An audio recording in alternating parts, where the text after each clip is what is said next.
What do you think the first painting looked like? The first one, painted in red ochre and depicting life tens of thousands of years ago. Many of the earliest living cave paintings depict animals, and many also contain hand stencils. Whether these hands were signatures, rituals, or something else entirely is still debated. The pigment normally used was red ochre due to its permeability onto rock and stable surfaces.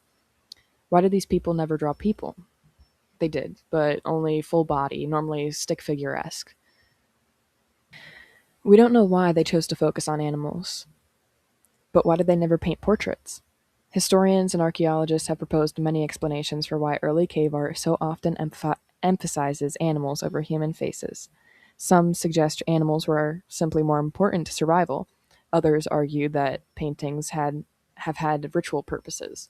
Still, others think our sample is incomplete.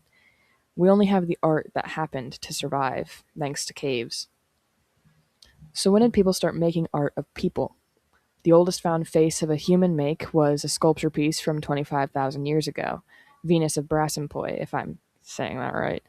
At about 1 inch tall, it actually was predated by a Venus of Holfels, which is a full body 35,000-year-old sculpture sitting at 3 inches tall. Though they are small, they have a big effect in the art world. In the art world, modern archaeologists nicknamed these sculptures Venus figurines, borrowing the name from the Roman goddess, but the people who carved them left no explanation for their purpose. If they're idolizing fertility, they could need more crop. They could need more children to tend to that crop. They could enjoy a curvy woman, or they could be making a self portrait without a mirror. This would make sense with the clay's perspective being top down as if looked at oneself, or even Ice Age idealism for a mother or childbearer. So, is art a ritual? How do we as humans or archaeologists decide that something means what something means with just one piece surviving? This is where I turn to megaliths, big creations whose meaning was lost to time. It could be a creation for prayer, for art, or even just to move some unused materials into one area. Take Stonehenge by example. Tall, slim rocks placed in a circle with one to two erecting and a scattered extra on top set horizontally. How do we know this wasn't a religious formation or a scientific one? Archaeologists have proposed astronomical, ceremonial, funerary, and social purposes for Stonehenge. We have millions of theories and still can't say with complete certainty which combination of purposes it served, if any.